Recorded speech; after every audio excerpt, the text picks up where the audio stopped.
You know, you've heard that old story before, meeting a record producer at a concert and being offered a contract. Well, it actually happened, and we have the results of that lucky meeting with us on the show today. Just over a year ago, Monica Payne and Tara Jeter. Did I say it right? Yeah. Good. They met producer Andre Harrell at a Heavy D and the Boys concert. At the time, they were in an all-girl rap group in South Carolina called Fantasy. Terry Robinson had been working with a New York-based group called Precise. And a few months later, these three were a group. And a few months after that, they were on the road with Al B. Sure. It's a pleasure to welcome, for their first visit on Video Soul, the Gyrlz. G-Y-R-L-Z. Right. All right, welcome. It's good to have y'all on the show. Good to be here. Oh, yeah. The spelling of the Gyrlz, whose idea was that, and why? Well, it was my idea, and I just felt like we needed something that was going to stand out. You have the boys, you have... We're different. Well, the girl stands for something. Would you like me to tell you what? I sure would. Okay. The G stands for God, because he's first in our heart. The Y stands for yourself, because you have to believe in you. The R stands for respect, because you have to have respect for yourself in order for others to respect you. The L stands for love, because the love of our music brought the three of us together. And the Z stands for zealous, which means determination, and we all must be determined in order to succeed. And you put all that together and you have the Gyrlz, and that's what we are. All right. That's wonderful. I'm serious. That's great. So all these these thoughts that you just mentioned, do you try to bring that out in your music as well? Definitely. Yeah. We try to promote self-respect among young black women, because there are so few young black women out here trying to say, you know, you can be yourself, you can be you, you don't have to follow the crowd, and you can be accepted by just being you. Look at the three of us. We're three totally different women, but, you know, we're best friends. But we make this work, you know? Yeah. We don't want to be clones of each other. We just want... I want to be Monica. And I want to be Terry. And I don't want to take that away from you, know? So we just want to be the girls. Really? Yeah. That's great. That's wonderful. How do you feel when you listen to... say a Slick Rick album, when you hear the song, I don't know, you familiar with the song he has, Treat Her Like a Prostitute? Oh. Yeah. See that? What do you think of that? I don't. I think that's... I just think, you know, I like the beat. You know, I could dance to the beat, but sometimes that bothers me. It does, because, you know, I think people could get swayed a certain way, just like they say in the business, oh, nobody has respect for such and such, you know, for women or whatever, and that's real bad, and the reason why is because things like treat her like a prostitute, you know? Treat the girlie well if she shows you the scoop, you know, and I just try to stay away from that. We're just trying to promote we're just trying to be positive. That's all. I think Slick Rick, I have a lot of respect for him. You know, I like him as an entertainer, I like him as an artist, but I think people make records not only to get across a message, but to make money. Yeah. You know, this is a business. And that's what's going to be selling at the time, then they do it, regardless. You know, to but we don't look at things that way. We look at it like we want girls to say, yeah, I can relate to them. You know, I understand where they're coming from. And that's what we try to bring out in our album. You know, I can understand and appreciate what you're saying. I know people I mean, it's a business. They do it to make money.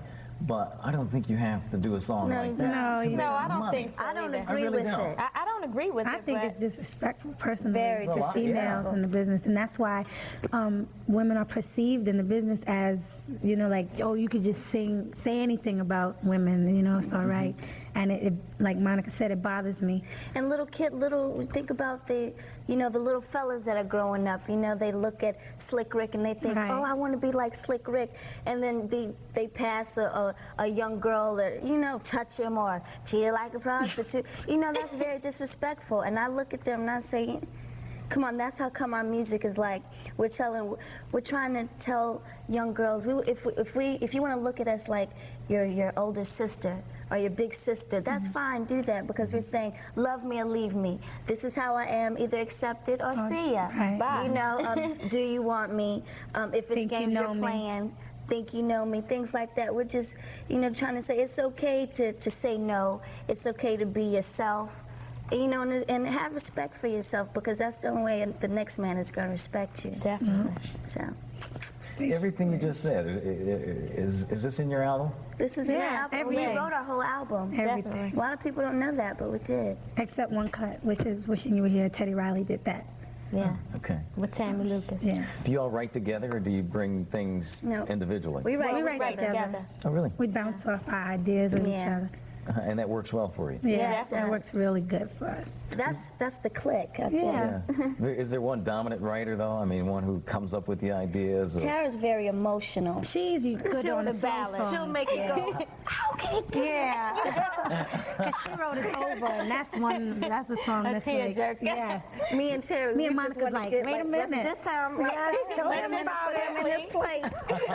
That's the way me and Monica write. Yeah, that's we right. And I want to be like, Me and Tara go, ooh, Tara, we could tell him this right here. And tell him that. Oh, yeah, that's right. You know, that's what me and So who was, for you, is there one particular songwriter that you liked, whose songs you liked growing up? Songwriter? I mean, well, to be honest, like when I was growing up, I didn't understand the difference between songwriters and singers. I thought if you sang it, you wrote it. Right. Yeah, right. You know, so everything the Jacksons sang, I assumed that they wrote it, you know, so I didn't really know much about songwriters. But just, you know, being in the business this long, I don't know. La La. Yeah, La La. La La? Yeah. Okay. You know, I like a lot of Whitney stuff, and you know, whoever writes Anita stuff is just bad. Yeah. Well, I think Anita gets it from a lot of different places. Though she's always looking for material. You might want to write something. I know, really. You have to let Anita tell them if it's getting Really? Something. Thank you, no. You can take your things, you can even take your rings. Right. So what was it like on the road with Al B. Sure? It was a lot of fun. Yeah. A lot of fun. A whole lot of fun. It was a lot of hard work too, though. I think it brought us a long way as far as our performance is concerned. You were at one of our shows. Yeah. Yeah. Oh, yeah. Out here, yeah. And that's when we opened. No. Extra smile.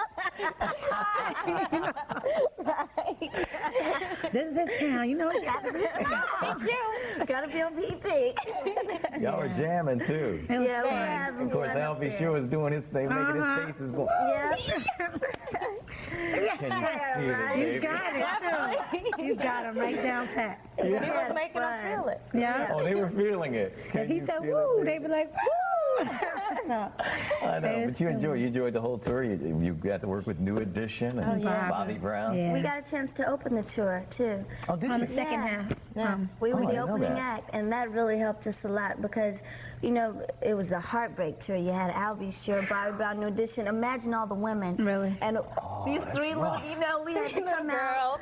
We had to come out, and we were like, you know, all these women, but we did it. You know, and we stayed up there. We smiled. We had attitude, and it was a battle. But we felt like, look, we're not going to leave until we win, and we're going to make them clap for us. And every night we got a positive response. Oh, really? So it was like every night it got a little easier for us.